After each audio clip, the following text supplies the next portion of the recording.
Welcome to my YouTube channel. मैं BD Singh sir आज फिर से लेक्चर क्लास 4 लेके आ गया हूँ, तो आप लोग जल्दी से तैयार हो जाइए। और हम जस्ट स्टार्ट करने वाले हैं आयनिक इक्विलिब्रियम का लेक्चर क्लास 4। उम्मीद है सभी स्टूडेंट अपने अपने घर पे अच्छे होंगे। तो जो लोग क्लास पहले नहीं देखे हैं, लेक्चर 1, लेक्चर 2, लेक्चर 3, वो पहले प्लीज जाके YouTube पे है, जाके देख लें। देख लेने से क्या होगा, आपको आगे बेहतर समझ में आएगा। ठीक है, तो आज हम क्लास स्टार्ट करें उसके पहले आज फिर हम 2 लाइन आप लोग को सुनाना चाहते हैं एक कविता का, जिसको द्वारिका प्रसाद महेश्वरी जी लिखे हैं। सुनिएगा क्या बताए हैं। वीर तुम बढ़े चलो, धीर तुम बढ़े चलो। क्या बताए? वीर तुम बढ़े चलो, धीर तुम बढ़े चलो। सामने पहाड़ हो, सिंह की दहाड़ हो। तुम निडर डरो नहीं, तुम निडर डटो वहीं। वीर तुम बढ़े चलो, धीर तुम बढ़े चलो। कहने का मतलब कि आप भी एक वीर के भांति, एक वीर की तरह अपने लक्ष्य को अंजाम देंगे।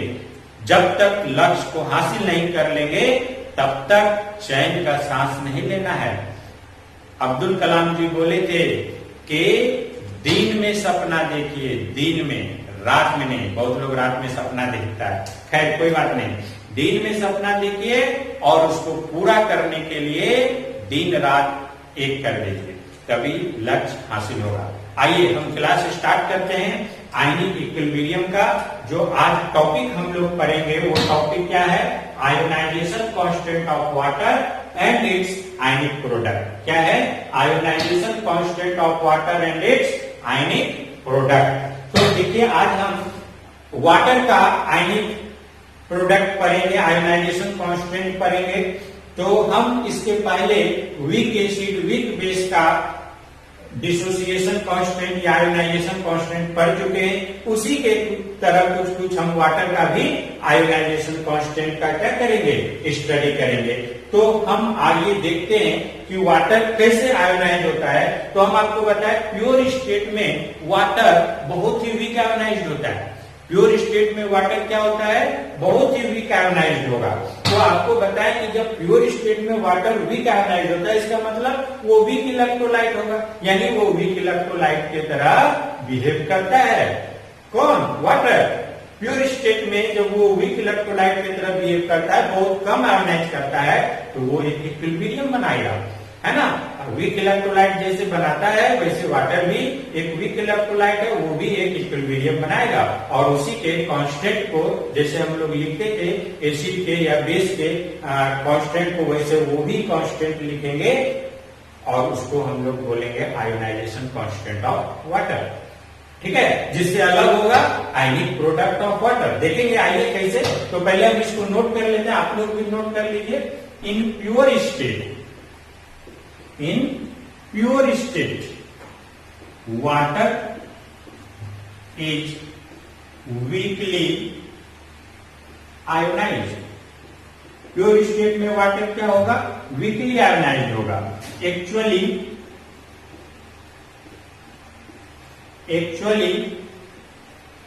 Water is weak electrolyte. Water क्या होता है? वीक इलेक्ट्रोलाइट्स होता है ड्यू टू पार्शियली डिसोसिएट। यही वजह है कि ये पार्शियली डिसोसिएट करता है। हम बता चुके हैं पार्शियली डिसोसिएट करने का मतलब क्या होता है? बहुत ही कम डिसोसिएट करेगा, बहुत ही कम आयोनाइज करेगा, है ना। Due to partially dissociate and form equilibrium. और वो क्या बना लेता है? इक्विलिब्रियम बना लेता है। तो देखिएगा कैसे। H2O लिक्विड कंडीशन में रहेगा। जब ये लिक्विड को ही L से डिनोट कर रहे हैं, वो जब डिसोसिएट करेगा तो एक्वस कंडीशन H+ और किस में? OH- आयन में डिसोसिएट करेगा। तो हम लोग देखेंगे H2O H+ और OH- में डिसोसिएट करता है। तो ये इस तरह से जब डिसोसिएट करेगा, आयोनाइज करेगा, तो इसका कांस्टेंट कैसे लिखेंगे हम? केमिकल इक्विलिब्रियम से ही पढ़ते आ रहे हैं कि हम लोग कैसे लिखते हैं कांस्टेंट। तो हम मान लेते हैं कि वे के इसका डिसोसिएशन कांस्टेंट है, क्योंकि वाटर है तो हम लोग यहाँ पर वाटर को लिख लें आई इक्वल टू क्या हो जाएगा प्रोडक्ट का कंसंट्रेशन, अब बटे क्या हो जाएगा रिएक्टेंट का कंसंट्रेशन। प्रोडक्ट का कंसंट्रेशन बटे क्या हो जाएगा रिएक्टेंट का कंसंट्रेशन। और इस तरह से हम लोग लिखेंगे और इसी को हम लोग क्या पढ़ते हैं, क्या पढ़ेंगे बच्चों आयोनाइजेशन कांस्टेंट ऑफ वाटर। क्या पढ़ेंगे इसको ionization constant of water. Clear है। तो ये आयोनाइजेशन कांस्टेंट ऑफ वाटर हो गया। अब देखिएगा हम आगे चलें जब इस पे और हम इसको कहेंगे कि जब प्योर स्टेट में हम वाटर को देखते हैं तो इसका कंसंट्रेशन काफी हाई होगा। प्योर स्टेट में वाटर का कंसंट्रेशन काफी हाई होता है और आपको जैसा कि बताए हैं कि जब कंसंट्रेशन हाई होता है तो डिग्री ऑफ डिसोसिएशन क्या होगा लो होगा। तो जब कंसंट्रेशन वाटर का हाई होगा तो डिग्री ऑफ डिसोसिएशन अल्फा से जिसको डिनोट करते थे वो बहुत कम होगा। इसका मतलब है कि वाटर बहुत कम आयोनाइज करेगा, डिग्री ऑफ डिसोसिएशन उसका कम होता है। तो आइए हम इसको नोट कर लें। हम लोग लिखेंगे कंसंट्रेशन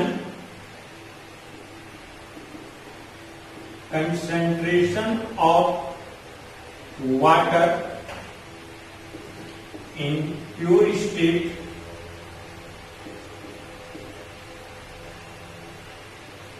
वेरी हाई, बहुत ही हाई होगा। अबाउट कितना 55.55 या 55.5 मोल पर लीटर कर लेते हैं, मोल पर लीटर इस तरह से। ठीक है। तो यही वजह है due to very small fraction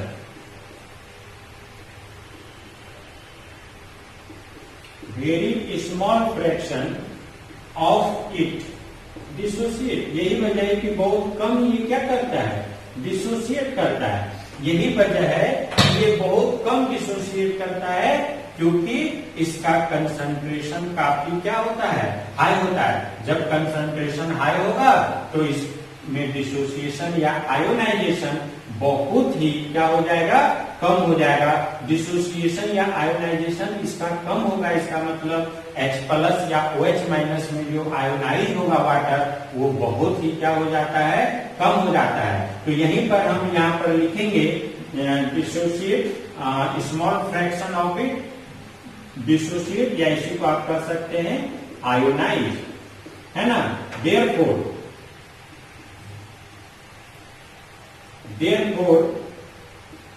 it may be taken as constant. और इसीलिए हम इसको क्या मान लेते हैं कांस्टेंट मान लेते हैं पूरे को, क्योंकि बहुत कम जब आयोनाइज करेगा तो इसको हम लोग क्या मान लेंगे कांस्टेंट मान लेंगे, है ना। और इसी कांस्टेंट को हम लोग कह देंगे आयनिक प्रोडक्ट ऑफ वाटर।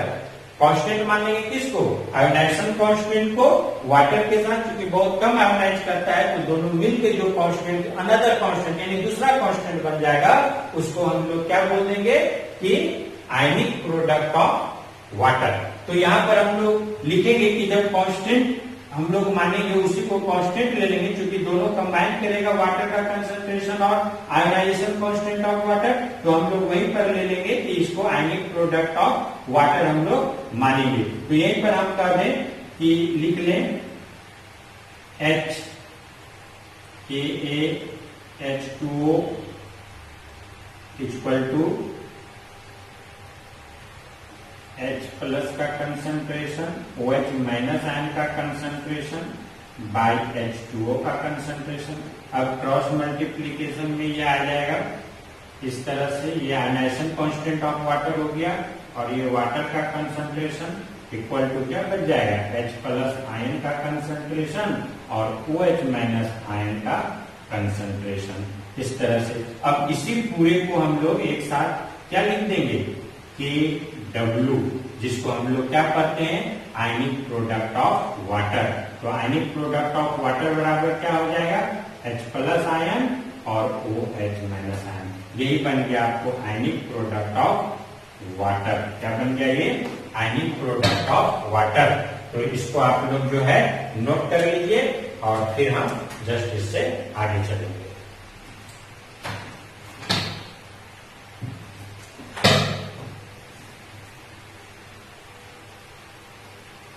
जब हम लोग इसको कांस्टेंट लेते हैं, ये आयोनाइजेशन कांस्टेंट ऑफ वाटर और वाटर का कंसंट्रेशन मिला के दूसरा कांस्टेंट बनता है, जिसको हम लोग क्या बोलेंगे?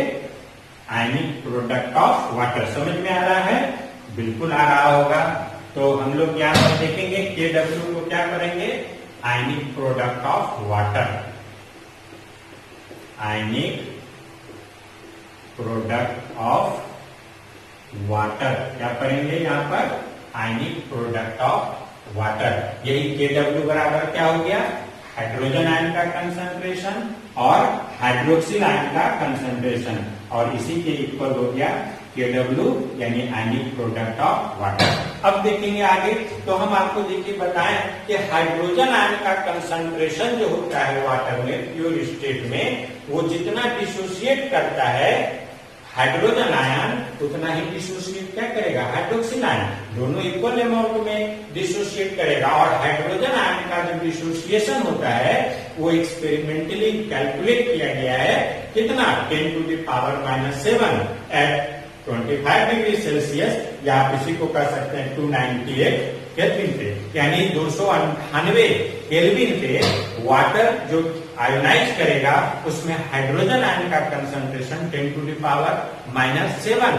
तो जब इतना आयोनाइज करेगा, इसी को हम लोग बोलते हैं डिग्री ऑफ डिसोसिएशन। और हम आपको डिग्री ऑफ डिसोसिएशन पिछले क्लास में भी बताए थे कि नंबर ऑफ मोल डिसोसिएटेड पर मोल ऑफ रिएक्टेंट। एक मोल रिएक्टेंट में जितना मोल डिसोसिएट करे उसी को हम डिग्री ऑफ डिसोसिएशन कहते हैं। चूंकि H2O क्या है? Weak electrolyte. H2O क्या है?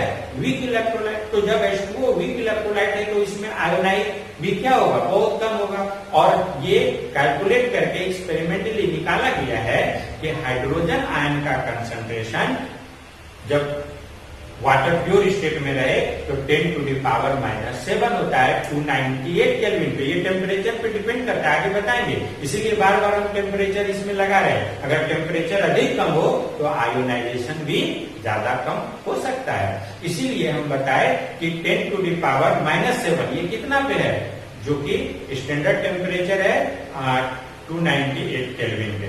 तो हम लोग इसको नोट कर लेंगे और देखेंगे। तो ये भी हम साथ में लिखेंगे कि जब hydrogen ion 10 to the power -7 calculate किया गया, इसका मतलब हाइड्रोक्सिल आयन भी कितना होगा?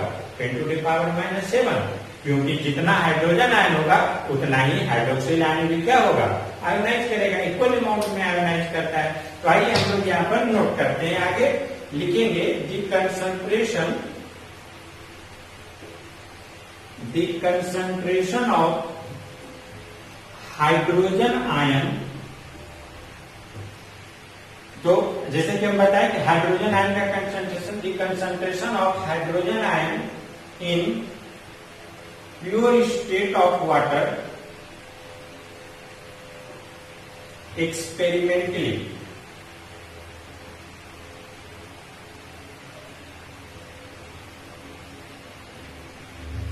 फाइंड आउट कितना? 10 to the power -7 mole per litre. कितना इसमें निकाला गया experimentally? 10 to the power -7 fold. Count कर लीजिए, FOUND। Found out 10 to the power -7 mole per litre. तो ये experimentally 10 to the power -7 mole per litre पाया गया हाइड्रोजन आयन का कंसंट्रेशन। तो हम आपको बताएंगे कि प्योर स्टेट में हाइड्रोजन आयन का कंसंट्रेशन हाइड्रोक्सिल आयन के कंसंट्रेशन के बराबर होगा, क्योंकि जितना H+ बनेगा उतना ही OH- भी बनेगा। तो हम लोग लिखेंगे in pure state of water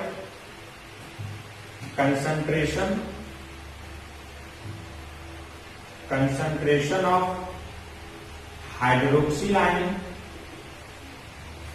is equal to concentration of hydrogen ion. because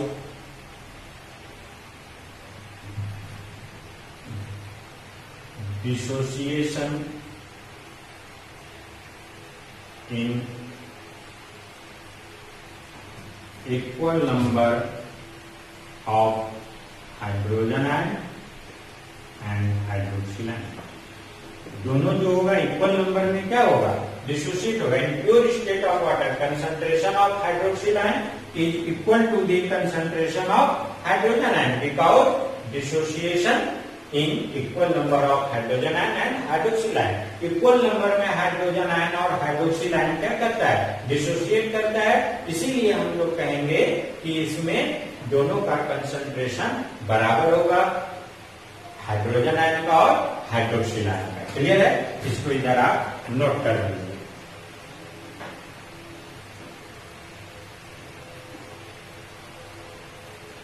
तो आगे हम लोग चलेंगे देखेंगे कि इसी में जब दोनों का कंसंट्रेशन बराबर हो जाएगा तो क्या हो जाएगा, इसको हम लोग कैसे लिखेंगे, तो दोनों का अमाउंट कितना है।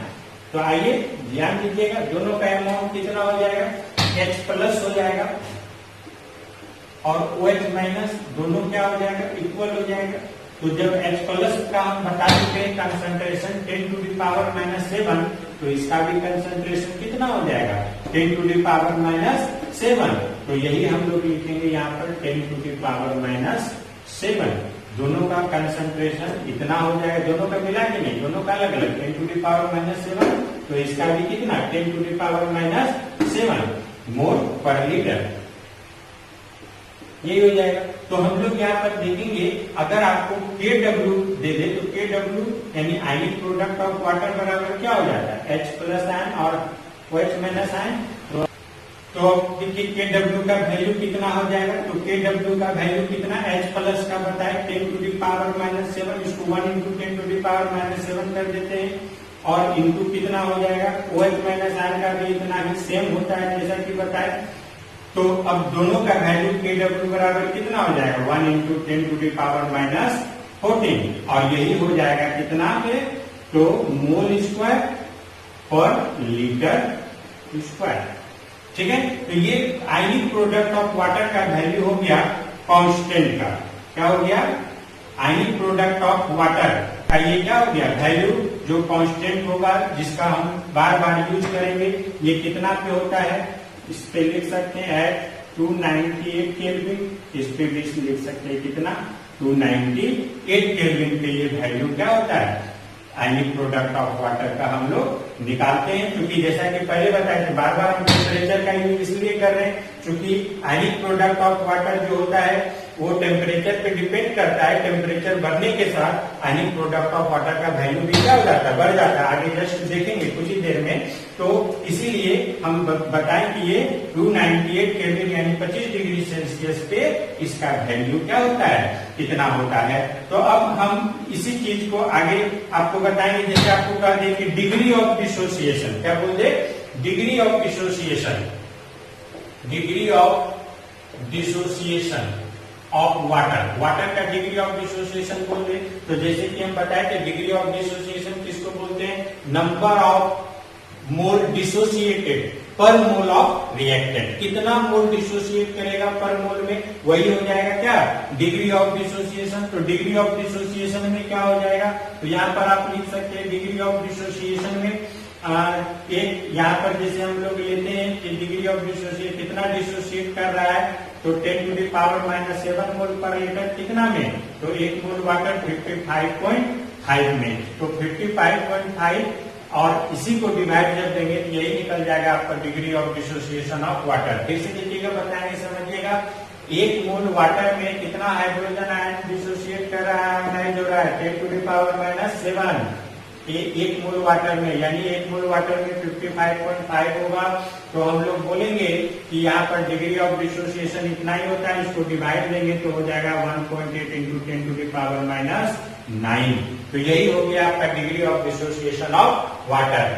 हम लोग अगर आयोनाइजेशन कांस्टेंट निकालते हैं, देखिए बताएंगे, आयोनाइजेशन कांस्टेंट का वैल्यू, अगर आयोनाइजेशन कांस्टेंट ऑफ वाटर, अगर हम लोग देखिएगा निकालेंगे, नोट में लिखिएगा, है ना। आयोनाइजेशन कांस्टेंट ऑफ वाटर का अगर हम लोग वैल्यू निकालते हैं तो आयोनाइजेशन कांस्टेंट ऑफ वाटर क्या हो जाएगा, आपको बताया कि इसको हम लोग बोलते हैं ionisation constant of water.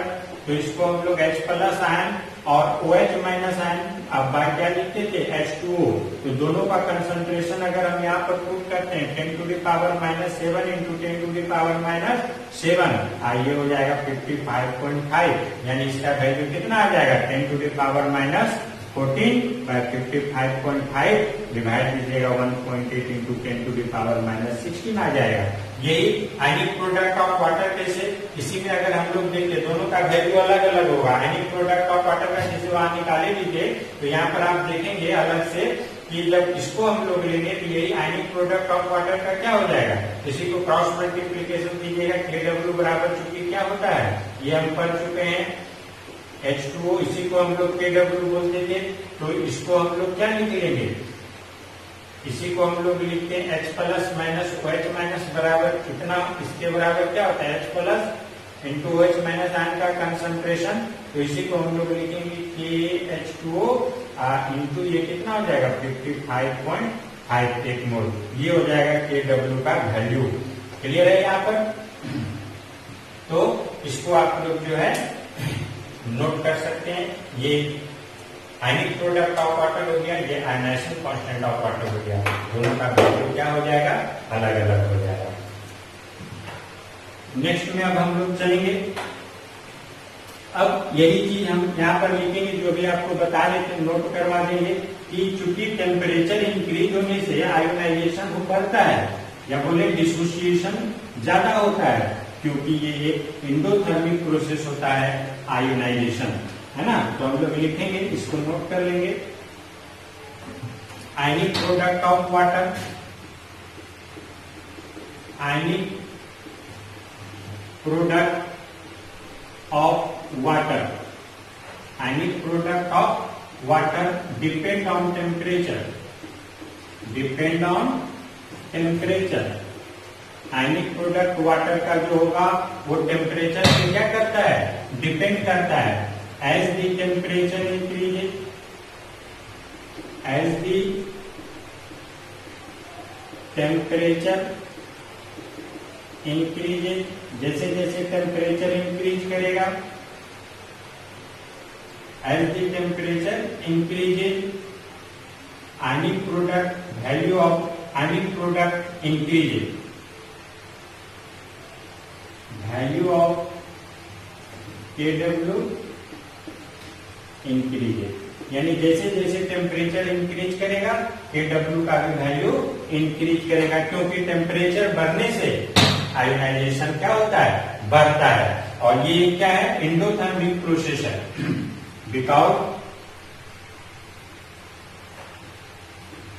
It is endothermic process. Endothermic process किसको बोलते हैं बच्चों, ऐसा प्रोसेस जिसमें टेम्परेचर क्या होता है, गेन होता है, और उसी प्रोसेस को हम लोग क्या बोलते हैं, इंडोथर्मिक प्रोसेस। तो हम जैसा कि बताया ionic product of water depend on temperature, ionic product जो होगा वाटर का वो टेम्परेचर पे डिपेंड करेगा। As the temperature increases value of ionic product of water increases, because it is endothermic process, क्योंकि ये एक कैसा प्रोसेस है, इंडोथर्मिक प्रोसेस। आयोनाइजेशन बढ़ता है टेम्परेचर बढ़ने से, हम लोग बोलेंगे एज दी टेम्परेचर इंक्रीजेज, सब नोट कर लीजिएगा, as the temperature increases degree of dissociation increases, degree of dissociation क्या हो जाएगा, इंक्रीज करेगा। तो इसका एग्जांपल देखें, अगर हम 25 डिग्री सेल्सियस पे लें या पहले 0 डिग्री सेंटीग्रेड पे ले लें, एट 0 डिग्री सेल्सियस, या आप कर सकते हैं इसी को कितना 273 केल्विन पे, तो ये कितना आयोनाइज, इसका वैल्यू KW का कितना, आयनिक प्रोडक्ट का वैल्यू कितना हो जाएगा, तो हम लोग लिखेंगे 0.11 into 10 to the power minus 14। अगर हम लोग इसी को लेते हैं, ये हम किसका वैल्यू लिख रहे हैं, आयनिक प्रोडक्ट ऑफ वाटर का वैल्यू लिख रहे हैं। आप यहाँ पर लिख सकते हैं एट 25 डिग्री सेल्सियस कितना पे 298 केल्विन पे, है ना। तो इस पे Kw का वैल्यू कितना हो जाएगा 1.10 इंटू 10 टू द पावर -14, और इसी को हम लोग लिखे हैं एट 100 डिग्री सेल्सियस पे ले लें, यानी 373 केल्विन पे ले लें, तो ये Kw का वैल्यू कितना हो जाएगा 56 इंटू 10 टू द पावर -14। ये भी Kw का ही वैल्यू है, यहाँ पर पुट कर लेते हैं। तो इस तरह से हम लोग देखेंगे कि टेम्परेचर बढ़ने से आयनिक प्रोडक्ट का जो वैल्यू है वो भी क्या कर रहा है, इंक्रीज हो जाता है। यहाँ से ये आपको पता चलता है। लेकिन हम लोग लेते कितना पे 25 डिग्री सेल्सियस पे ही हमेशा इसका वैल्यू, और कितना लेते हैं 1 into 10 to the power -14। Clear है यहाँ तक? तो यहाँ तक अगर कोई परेशानी हो आप फोन करके पूछ सकते हैं। जस्ट हम इसके आगे चलेंगे, कंसंट्रेशन ऑफ हाइड्रोजन आयन। क्या चलेंगे आगे? कंसंट्रेशन ऑफ हाइड्रोजन आयन और hydroxyl ion in solution. Solution में हम लोग देखेंगे कंसंट्रेशन ऑफ हाइड्रोजन आयन और हाइड्रोक्सिल आयन। कैसे देखेंगे? कंसंट्रेशन हेडिंग में लिखेंगे इसी में, concentration of hydrogen ion and hydroxyl ion in aqueous solution. Aqueous solution में हम लोग हाइड्रोजन आयन और हाइड्रोक्सिल आयन का देखेंगे कंसंट्रेशन। तो आपको पता है कि अगर हम एक्वस सॉल्यूशन देखते हैं तो एक्वस सॉल्यूशन में हम लोग देखेंगे कि दोनों का हाइड्रोजन आयन हाइड्रोक्सिल आयन का कंसंट्रेशन क्या होगा। तो हम आपको बताएं पहले कि आयनिक प्रोडक्ट ऑफ वाटर का वैल्यू कांस्टेंट होगा, बराबर होगा। लेकिन अगर हम लोग एसिड कोई डाल दें सॉल्यूशन में, वाटर के सॉल्यूशन में, तो फिर H+ आयन का कंसंट्रेशन बढ़ जाएगा। अगर कोई बेस डाल दें तो हाइड्रोक्सिल आयन का कंसंट्रेशन बढ़ जाएगा। तो अगर एक का कंसंट्रेशन बढ़ेगा, ध्यान दीजिएगा, अगर हाइड्रोजन आयन का कंसंट्रेशन बढ़ता है एसिड डालने पे, तो हाइड्रोक्सिल आयन का कंसंट्रेशन घटेगा। और अगर बेस डालने पे हाइड्रोक्सिल आयन का कंसंट्रेशन बढ़ता है तो हाइड्रोजन आयन का कंसंट्रेशन बढ़ेगा। अल्टीमेटली हम लोग बोलेंगे आयनिक प्रोडक्ट ऑफ वाटर का वैल्यू क्या रहेगा, कांस्टेंट रहेगा, उसमें उसके वैल्यू में चेंजिंग नहीं होगा। तो देखिए यहाँ पर हम मान लेते हैं कोई वाटर का सॉल्यूशन है। अब इसमें अगर हम HCl डालते हैं तो HCl डालने का मतलब एसिड है ये, तो एसिड डालेंगे अगर किसी सॉल्यूशन में तो H+ आयन का कंसंट्रेशन इंक्रीज कर जाएगा। अगर NaOH डालते हैं, NaOH एक बेस है, बेस को अगर डालते हैं तो OH- आयन का कंसंट्रेशन क्या कर जाता है, इंक्रीज कर जाता है। लेकिन दोनों ही केस में अगर इसका कंसंट्रेशन इंक्रीज करे HCl डालने पे, तो वहां पर फिर OH- का यहाँ पर क्या हो जाएगा, कंसंट्रेशन डिक्रीज कर जाएगा। और यहाँ पर OH- आयन का कंसंट्रेशन अगर इंक्रीज कर रहा है तो H+ आयन का कंसंट्रेशन डिक्रीज कर जाएगा। Ultimately product ionic product of water क्या रह जाएगा, कांस्टेंट रह जाएगा। आयनिक प्रोडक्ट ऑफ वाटर क्या हो जाएगा, कांस्टेंट हो जाएगा। और इसी चीज को हम आपको बताएंगे कि कोई भी सॉल्यूशन जब हम वाटर का प्योर कंडीशन में लेते हैं तो हम लोग यहाँ पर लिखेंगे in pure state concentration of hydrogen ion and hydroxyl ion in equal,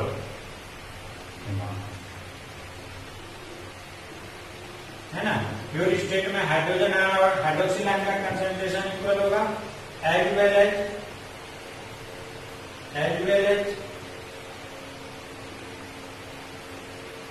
value of ionic product of water will be constant. Value of ionic product of water का क्या होगा, कांस्टेंट होगा। वाइल जबकि if small amount of acid, small amount of acid taken, अगर small amount of acid लेते हैं in aqueous solution, then concentration of hydrogen ion increases. तो hydrogen ion का कंसंट्रेशन क्या करेगा, इंक्रीज करेगा। अगर हाइड्रोजन आयन का कंसंट्रेशन इंक्रीज करता है इसका मतलब सॉल्यूशन में एसिड डाला गया है ना। Ultimately concentration of hydroxyl ion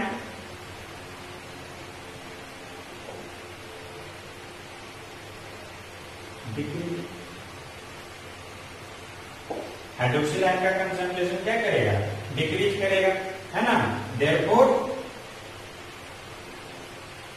value of Kw remain constant. इसका वैल्यू अल्टीमेटली इसका वैल्यू कभी चेंज नहीं करेगा Kw का, चाहे कोई भी बढ़े घटे Kw हर केस में क्या होगा, इक्वल होगा। इसका आप नोट कर सकते हैं। इसी तरह से आप देख सकते हैं कि जब आपको कोई कहे कि H प्लस आयन और OH माइनस आयन बराबर है तो आप बोलिएगा वो सॉल्यूशन न्यूट्रल का होगा, यानी न्यूट्रल कंडीशन में होगा। और अगर H प्लस आयन का ज्यादा होता है तो एसिडिक कंडीशन में होगा सॉल्यूशन, और अगर OH माइनस आयन में होगा तो हम लोग बोलेंगे बेसिक कंडीशन में होगा, है ना। तो सेम ये हो जाएगा आपको, जैसा कि हम ये बताया, impure state concentration of hydrogen ion and hydroxyl ion in equal amount as well as value of Kw will be constant, है ना।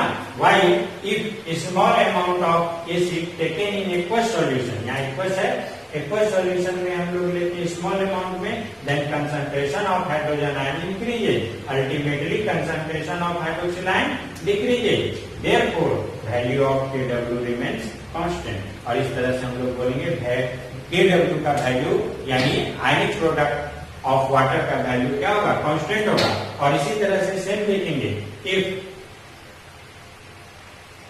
a small amount of base taken, अगर small amount में base लेते हैं then concentration of hydroxyl ion increases, hydroxyl ion का concentration increase करेगा, है ना। Therefore, ultimately, concentration of hydrogen ion decrease, concentration of hydrogen ion decrease करेगा, है ना। Therefore, आप इसको लिख सकते हैं but value of any product of water remain constant, any product का वैल्यू क्या होगा, कांस्टेंट होगा। तो इस तरह से अगर आपको बोल दे किसी भी सॉल्यूशन के लिए फॉर न्यूट्रल सॉल्यूशन, अगर कोई बोल दे कोई सॉल्यूशन न्यूट्रल है, फॉर न्यूट्रल सॉल्यूशन, कोई भी बोल दे अगर कोई क्या है न्यूट्रल सॉल्यूशन है, तो न्यूट्रल सॉल्यूशन के लिए H प्लस आयन का कंसंट्रेशन और हाइड्रोक्सिल आयन का कंसंट्रेशन दोनों का कंसंट्रेशन क्या होगा, बराबर होगा। अगर कोई बोल दे एसिडिक सॉल्यूशन है, एसिडिक सॉल्यूशन है, तो एसिडिक सॉल्यूशन में क्या हो जाएगा, H प्लस का कंसंट्रेशन क्या होगा, ज्यादा होगा OH माइनस आयन के कंसंट्रेशन से। और कोई बोल दे बेसिक सॉल्यूशन है, तो फिर बेसिक सॉल्यूशन में क्या हो जाएगा, OH माइनस आयन का कंसंट्रेशन ज्यादा हो जाएगा, किससे, H प्लस आयन के कंसंट्रेशन से। क्लियर है बच्चों, यहाँ तक कोई भी परेशानी हो आप क्वेश्चन पूछ सकते हैं। तो ये उम्मीद है कि आपको पूरा समझ में आया होगा, कैसे कंसंट्रेशन इंक्रीज कर रहा है, कैसे कंसंट्रेशन डिक्रीज करेगा। हाइड्रोजन आयन का एसिडिक कंसंट्रेशन रहेगा तो H प्लस कंसंट्रेशन ज्यादा होता है, कहीं पर इसी को H3O यानी हाइड्रोनियम आयन का कंसंट्रेशन दिया जाता है, तो H प्लस और H3O प्लस दोनों क्या होता है, इक्वल होता है, एक ही चीज होता है, दोनों को एक ही चीज के लिए क्या डिनोट किया जाता है। तो हम लोग बोलेंगे कि किसी भी सॉल्यूशन में हम लोग लेंगे तो यही H प्लस और OH माइनस का इस तरह से ये क्या करता है, वैरी करता है। तो जब हम आपको बताएंगे कि Kw का वैल्यू अगर चेंज नहीं करता है, आगे हम देखिए यहाँ पर चलते हैं, इसको आप लोग उतार लेंगे, है ना। अगर आयनिक प्रोडक्ट का वैल्यू हम लोग लेते हैं, क्योंकि उसका वैल्यू क्या होता है, कांस्टेंट होता है, तो उसका वैल्यू कांस्टेंट होगा तो क्या हो जाएगा, तो इसी से एक फॉर्मूला डेवलप हो जाता है।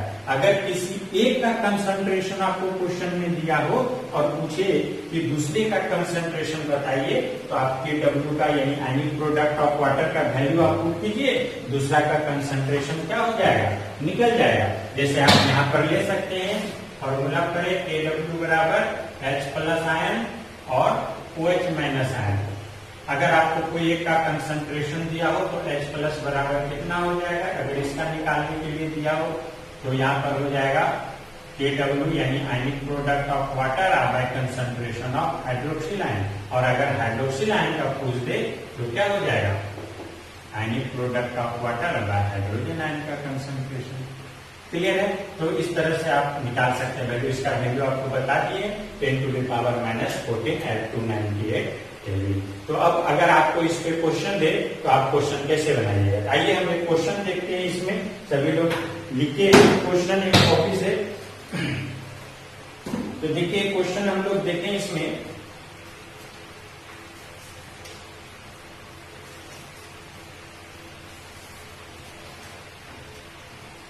क्वेश्चन लिखिएगा, बनाना है। Calculate the concentration of hydronium ion, H plus ion, और ये दोनों अभी बताया सेम होता है, एक ही चीज के लिए डिनोट होता है, एंड हाइड्रोक्सिल आयन इन ए में कर रहा है 0.01 मोलारिटी सॉल्यूशन ऑफ HCl, और बी में कहता है 0.01 molarity solution of NaOH at 298 Kelvin. Assuming that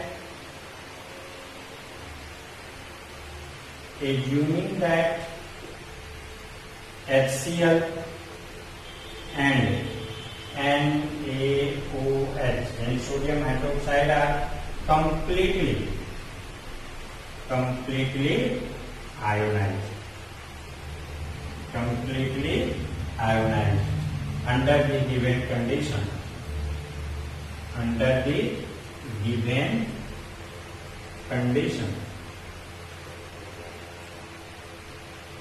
Conditions क्या बोला गया, देखिए calculate the concentration of hydronium ion and hydroxyl ion in hydrogen ion और या हाइड्रोनियम आयन और हाइड्रोक्सिल आयन का कंसंट्रेशन बोल रहा है।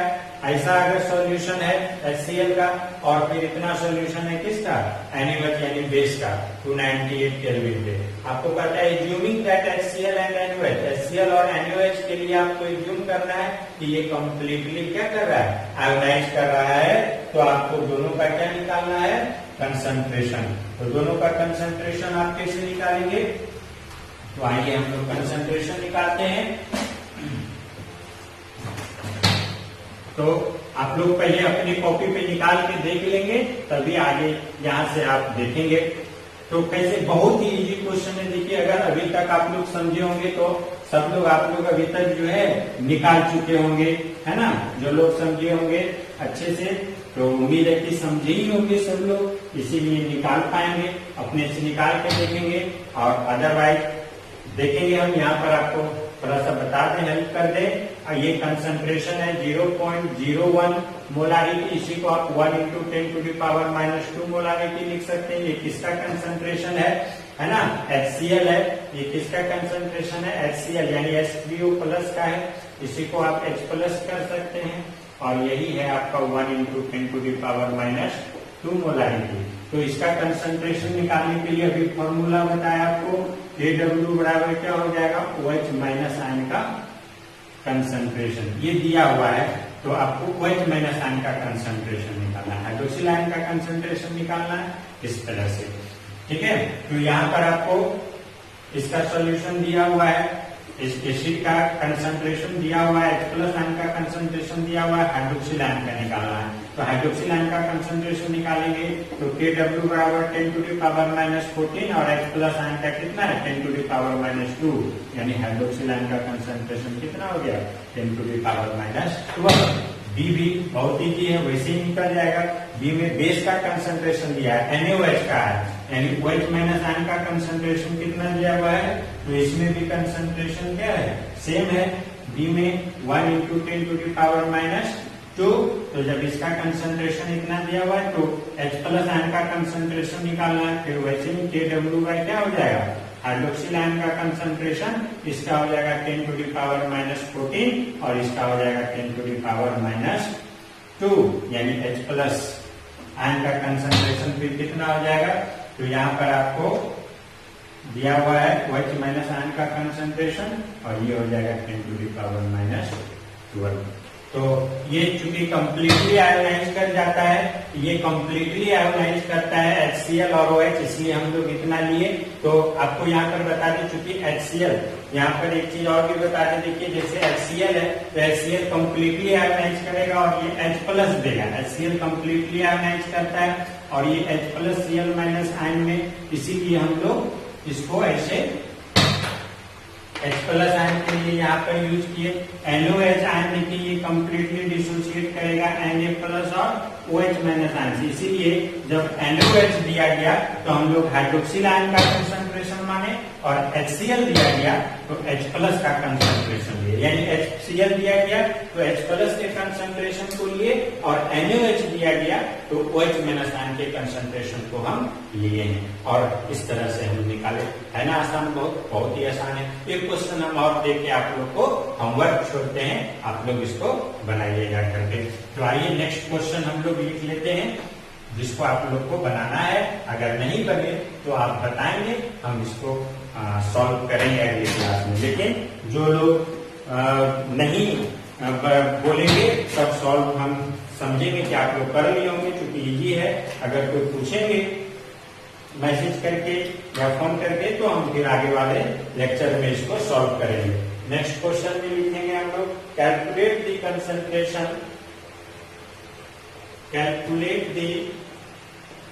Concentration of hydronium ion. Calculate the concentration of hydronium ion in 0.005 molarity solution of barium hydroxide. ये भी देखिए एक बेस है ना, इसको पहले तोड़िएगा। 2OH- आयन में ये टूटेगा एट 298 केल्विन। एज्यूमिंग, हम लोग इसमें भी एज्यूम करते हैं, एज्यूमिंग दैट BaOH पर हो 2, यानी बेरियम हाइड्रोक्साइड इज कंप्लीटली, ये भी कंप्लीटली आयोनाइज करेगा, completely ionise under the given condition, under the given condition, है ना। समझ लीजिए क्या है, कहता है calculate the concentration of hydronium ion. Hydronium ion का कंसंट्रेशन बताइए, कितना कंसंट्रेशन है बेरियम हाइड्रोक्साइड का 0.05। ध्यान दीजिएगा, इसका कंसंट्रेशन दिया हुआ है और एसिड का कंसंट्रेशन पूछ रहा है ना, कितना पे 298 केल्विन पे। आपको मानना है कि ये भी कंप्लीटली डिसोसिएट कर रहा है, कंप्लीटली आयोनाइज कर रहा है। तो इसको आपको बनाना है, उससे थोड़ा सा डिफर है ये वाले क्वेश्चन से। इसमें कंसंट्रेशन दिया हुआ है इस तरह से, इसमें इतना दिया हुआ है ना, और कंसंट्रेशन किसका दिया हुआ है, calculate the concentration of hydronium ion. Hydronium ion को निकालना है और इसका कंसंट्रेशन दिया हुआ है। तो चलिए आगे जो है इसको बनाना है। ये भी बहुत इजी क्वेश्चन है, कहीं भी परेशानी नहीं होगी। तो आज इतना ही, फिर हम लोग मिलेंगे नेक्स्ट क्लास में लेक्चर 5।